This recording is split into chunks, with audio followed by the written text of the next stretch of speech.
હે ભોળાનાથ કૈલાસપતિ પાર્વતીના પતિ મહાપતિ મહાદેવ હર ભોળા શંભુ, અમને સદબુદ્ધિ આપો, સદભાવના આપો, સત્કર્મ કરાવો અને સારા વિચાર કરાવો. દરેક ભાવિક ભક્તોને મારા હર હર મહાદેવ. આજે આપણે વિશ્વેશ્વર જ્યોતિર્લિંગના મહિમા અને એનો પ્રસંગ એના વિશે વાત કરીશું. તો હે ભક્તો, હું તમને કાશીના વિશ્વેશ્વર નામના શિવલિંગનું મહાત્મય હવે જણાવીશ કે જે મહાપાતકોને પણ નાશ કરનારું છે. તો તમે ધ્યાનપૂર્વક સાંભળો. આ ભૂતલ પર જે કોઈ પણ વસ્તુ દ્રષ્ટિગોચર થાય છે તે સચ્ચિદાનંદ નિર્વિકાર અને સનાતન બ્રહ્મરૂપ છે. પોતાના અદ્વૈત્ય એટલે કે કૈવલ્ય ભાવોમાં જ રમનારા એ અદ્વિતીય પરમાત્માઓમાં ક્યારેક એકથી બે થઈ જવાની ઈચ્છા જાગૃત થઈ. પછી તે જ પરમાત્મા સગુણ રૂપે પ્રગટ થઈને શિવ કહેવાયા. એ શિવ જ પુરુષ અને સ્ત્રી બંને રૂપોમાં પ્રગટ થઈ ગયા. એમાં જે પુરુષ હતો તેનું નામ શિવ થયું અને જે સ્ત્રી થઈ તેને શક્તિ કહે છે.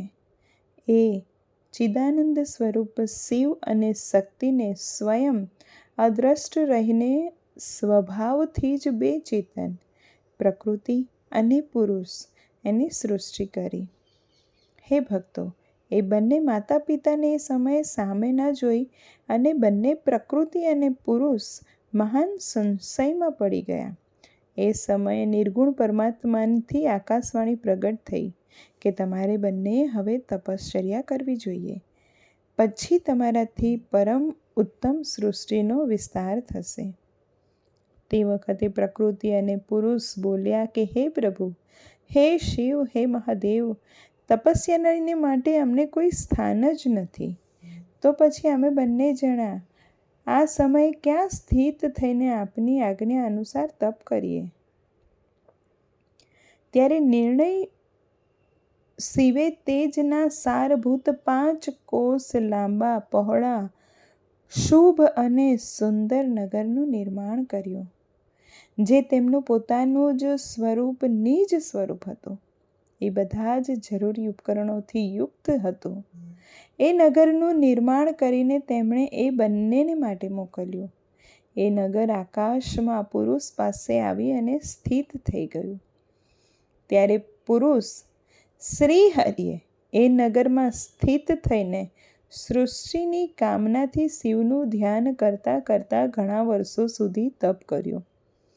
એ સમયે પરિશ્રમને કારણે એમના શરીરમાંથી શ્વેત જલની અનેક ધારાઓ પ્રગટ થઈ. તેમાંથી આખું શૂન્ય આકાશ વ્યાપ્ત થઈ ગયું. ત્યાં બીજું કશું જ નજરે પડતું ન હતું. એ જોઈને ભગવાન વિષ્ણુ મનમાં ને મનમાં બોલી ઉઠ્યા કે આ કેવી અદ્ભુત વસ્તુ જણાય છે.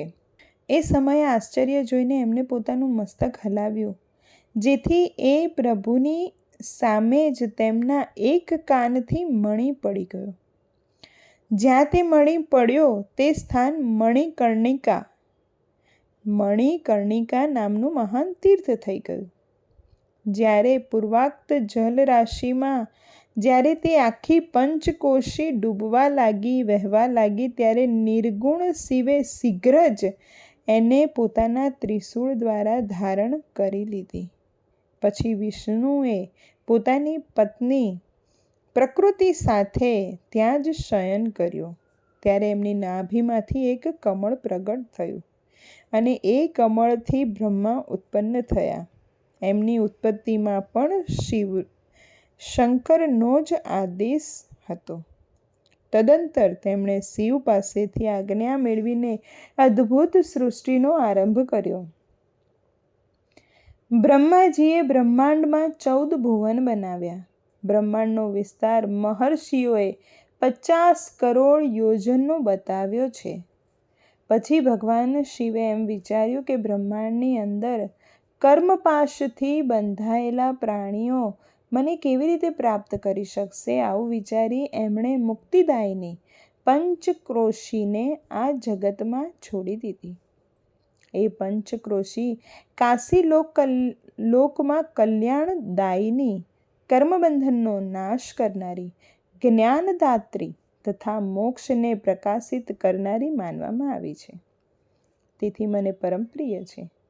અહીં સ્વયં પરમાત્માએ અવિમુક્ત લિંગની સ્થાપના કરી છે. તેથી હે અંશભૂત હરે, તમારે આ ક્ષેત્રનો ત્યાગ ન કરવો જોઈએ.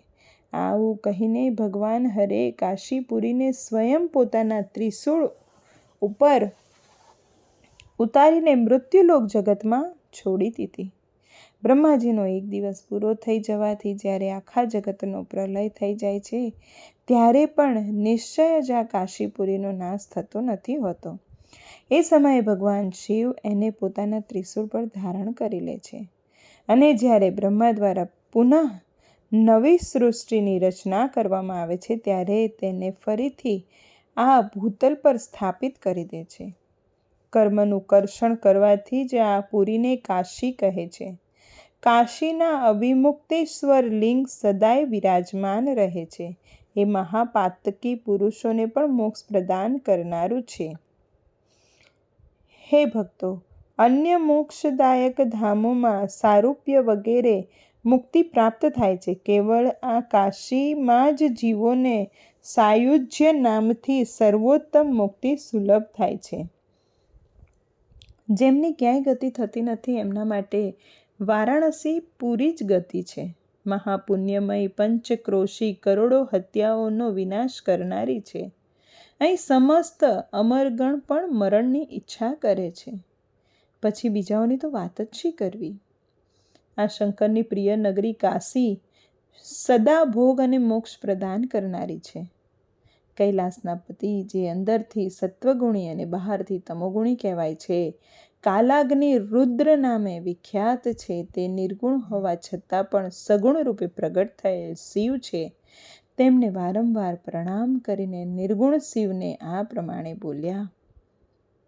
રુદ્ર બોલ્યા છે કે હે વિશ્વનાથ, હે મહેશ્વર, હું આપનો જ છું, એમાં સંશય નથી.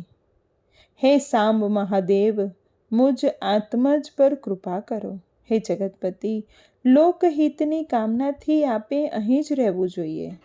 હે જગન્નાથ, હું આપને પ્રાર્થના કરું છું કે આપ અહીં જ રહી અને જીવોનો ઉદ્ધાર કરો. સુતજી કહે છે કે ત્યારબાદ મન અને ઇન્દ્રિયોને વશમાં રાખનાર અવિમુક્તે પણ શંકરને વારંવાર પ્રાર્થના કરી. નેત્રોમાંથી આંસુ વહેવડાવીને પ્રસન્નતાપૂર્વક કહ્યું કે કાલરૂપી રોગના સુંદર ઔષધ હે દેવાધિદેવ મહાદેવ, આપ વાસ્તવમાં ત્રણેય લોકોના સ્વામી તથા બ્રહ્મા અને વિષ્ણુ વગેરે દ્વારા પણ સેવનીય છો. હે દેવ, કાશીપુરીને આપ પોતાની રાજધાની તરીકે સ્વીકારો. હું અચિંત્ય સુખની પ્રાપ્તિ માટે અહીં સદા આપનું ધ્યાન લગાવીને સ્થિર ભાવથી બેસી રહીશ. આપ જ મુક્તિ આપનારા તથા સંપૂર્ણ કામનાઓના પૂરક છો, બીજું કોઈ નથી. તેથી આપ પરોપકારને માટે ઉમા સહિત સદા અહીં વિરાજમાન રહો. હે સદાશિવ, આપ સમસ્ત જીવોને સંસાર સાગરથી પાર કરો. હે હર, હું વારંવાર પ્રાર્થના કરું છું કે આપના ભક્તોના કાર્યો આપ સિદ્ધ કરો.